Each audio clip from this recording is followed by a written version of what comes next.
அதாவது ஓபிஎஸ் அவர்களோட தாய்க்கழக இணைப்புக்கு நிகராக ஒரு விஷயம் வந்து பேசப்பட்டுச்சு.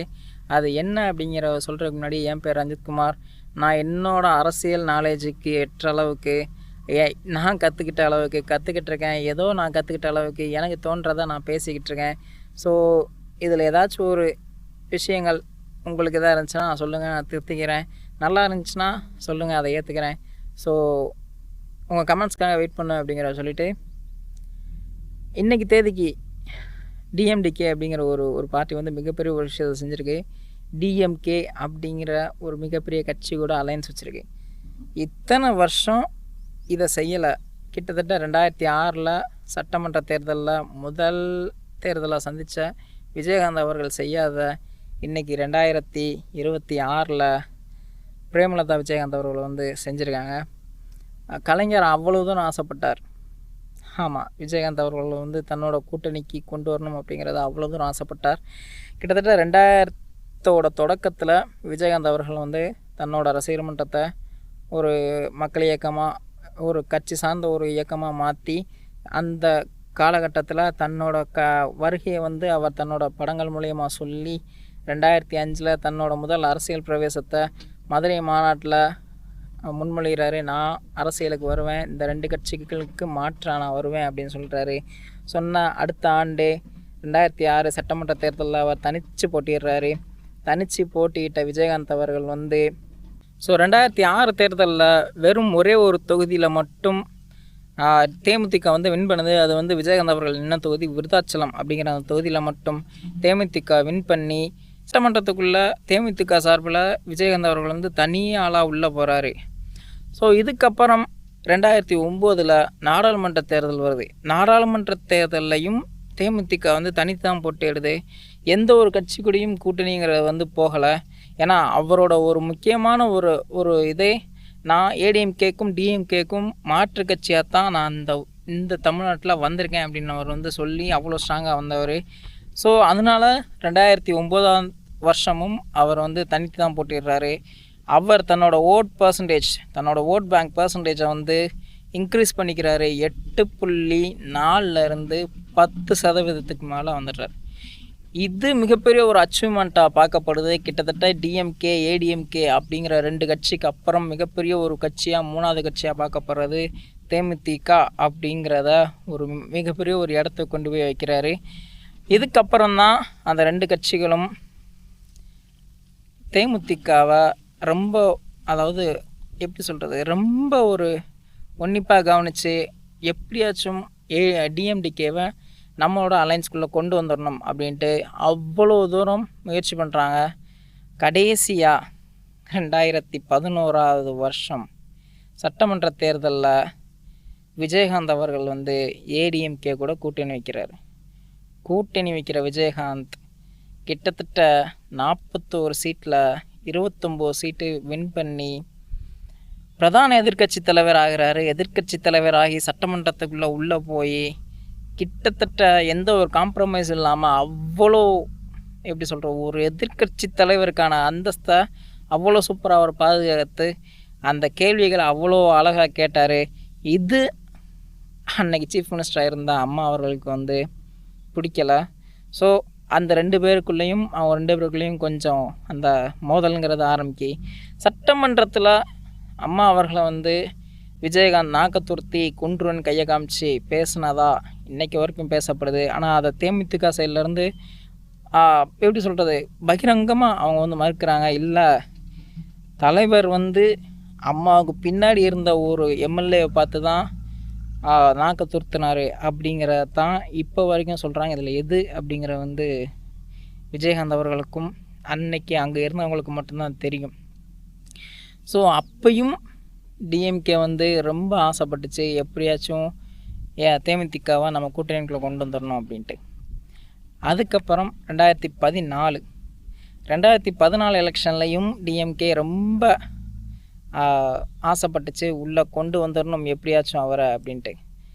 இதில் வந்து விஜயகாந்த் அவர்கள் வந்து பாஜக கூட போகிறாரு. பாஜக கூட போனது தான் காரணமாக என்னன்னு தெரியல. அப்போ விஜயகாந்த் அவர்கள் எந்த ஒரு சீட்டுமே ஜெயிக்கலை.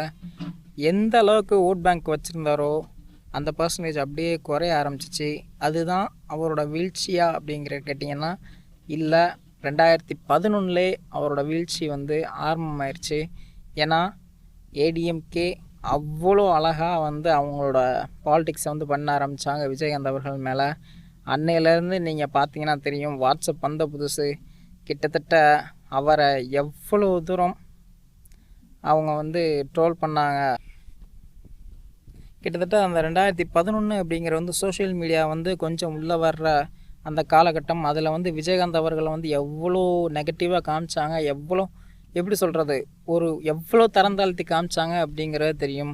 அப்போ ஆரம்பித்தது அவரோட வீழ்ச்சி. 2011, 14, 19 அப்படின்னு பல இதில் அவர் வந்து தன்னோட வீழ்ச்சியை தான் செஞ்சுட்டு இருந்தார்.